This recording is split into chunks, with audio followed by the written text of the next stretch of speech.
In this video, I just want to talk about Smurfing, how it's impacted me, how it's impacting the ecosystem of gaming in general, make some fun analogies, and kind of define it, I guess, for people who don't fully know what it is. Now, this is coming off the tailspin of my badge boosting video, which did surprisingly well, and I was quite shocked to learn how many people had no idea what badge boosting even was before that. So I figure I guess I at least need to define what Smurfing is, just in case you don't know. So basically Smurfing is a way out for people who are good at a video game, people who are tired of being matched with people of a similar or higher skill level, so they make a secondary account so that they can play against people of a far lower level. For a lot of reasons. Some people do it to see if they're just kind of stuck in like an elo hell where they are up top. Some people do it just because they want to have a feeling of power, like they can destroy whole lobbies by themselves. I'm sure there are more reasons why people do it,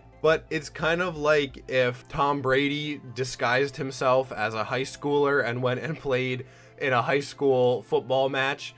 Like, it's kind of ridiculous when you put it that way. Or even take this example: if Messi decided that he was going to go play soccer with a bunch of 9-year-olds and just without even having to pass the ball or anything, just walked through everybody on the field and scored like 9 times. That's literally what Smurfing is. Now, I've encountered this over the years in a lot of different games. This is nothing new. I'd say back in my Overwatch days was the first time that this happened to me, where I was getting annihilated by like level 20s in my lobby. But Overwatch was a little different back in the day because we didn't really have developed skill-based matchmaking back then. I haven't played Overwatch in years, so I'm sure it's different now, but this was especially something that was really bad in Rainbow Six Siege. Their ranked system was completely destroyed by people who were smurfing. I was never really super good at Rainbow Six, I just enjoyed playing it, and so my matches would be a perpetual hell of just people who were so far above my skill level playing in my both pubs and ranked lobbies. And most of the time it would be a 5-stack of people who would just recruit rush and kill everybody, which is some of the most miserable experiences you can have playing a video game. However, things got really bad once Battle Royale games started to come into the mix. Obviously, PUBG is exempt from this, which is part of the reason why I think I liked PUBG so much. At its peak in like mid-2018, PUBG was phenomenal. It was some of the best times I had playing a video game. There was so much fun you could have in it, but then with Fortnite and Apex and now Warzone, we're getting this like heavy, viscous settlement of skill-based matchmaking that's just coating everybody with predators. Because with the rise of Fortnite came modern skill-based matchmaking.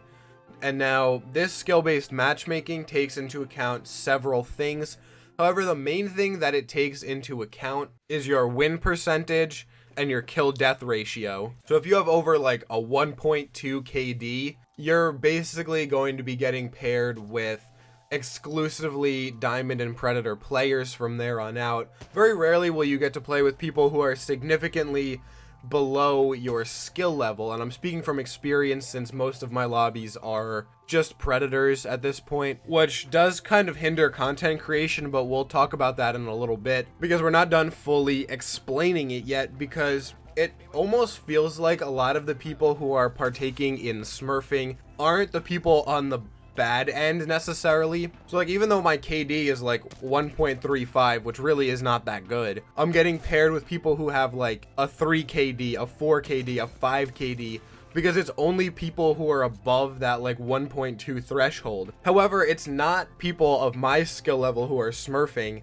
it's more the people who have those 3 or 4 or 5 KDs, because they're frustrated with the fact that they have to try their hardest even in pubs, since they too are getting paired with other people of a similar skill level. And in this scenario, I'm actually the one at the bottom of the food chain. Getting back onto my original topic of whether or not it is ethically right or bad for the ecosystem of the game, we have to actually go back to last year and talk about when skill-based matchmaking was a lot looser and when solos were still in a game called Apex Legends. The reason that I'm saying it like that is because this video is so much broader than just Apex, and a lot of people coming in probably won't even know that my channel is primarily focused on that. So this Iron Crown event came out about midway through August of 2019.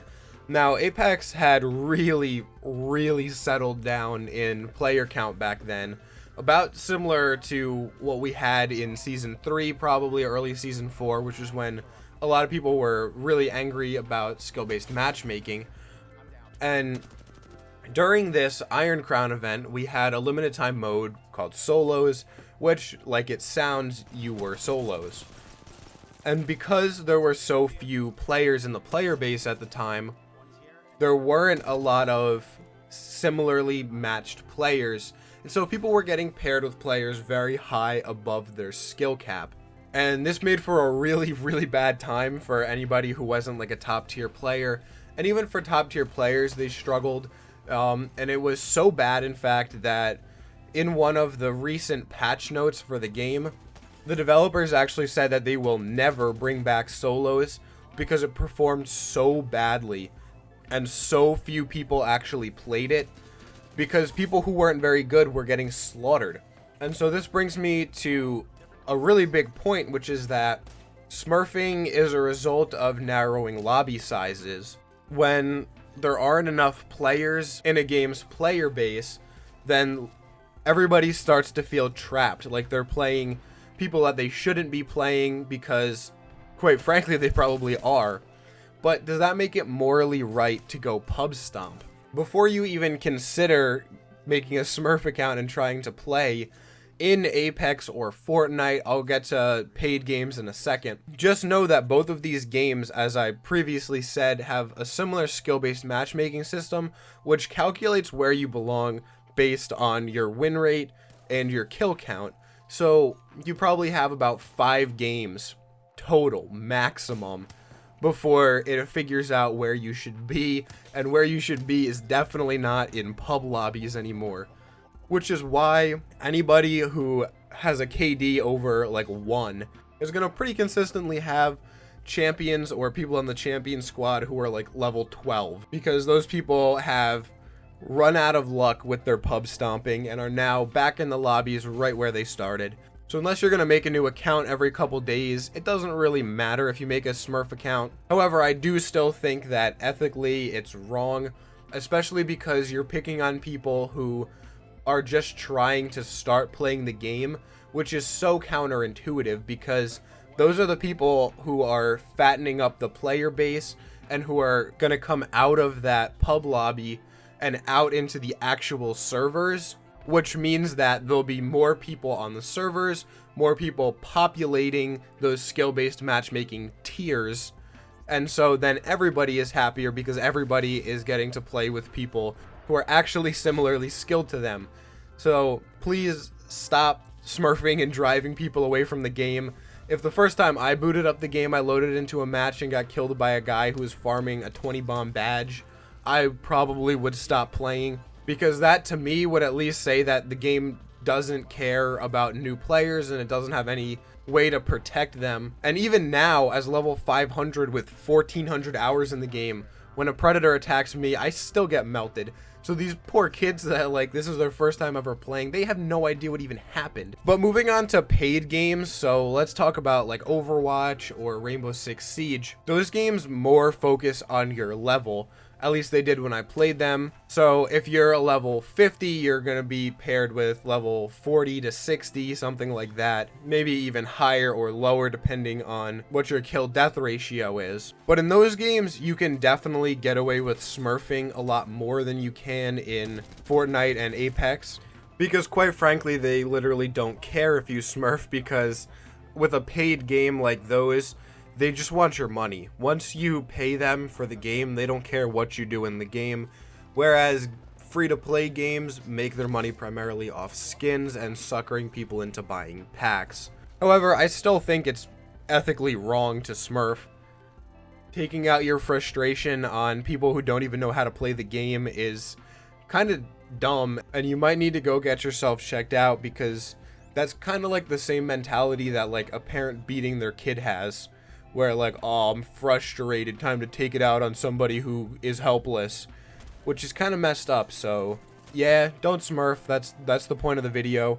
I hope you learned something. I hope you were entertained. I hope this didn't run on too long, because I'm looking at my OBS and woo boy. But that's gonna be it. So I hope you guys enjoyed this. If you did, please leave a like and consider subscribing, as that really helps out the channel. That's all for today though. So until tomorrow, guys. Oh, happy Memorial Day if you're from America. Take it easy.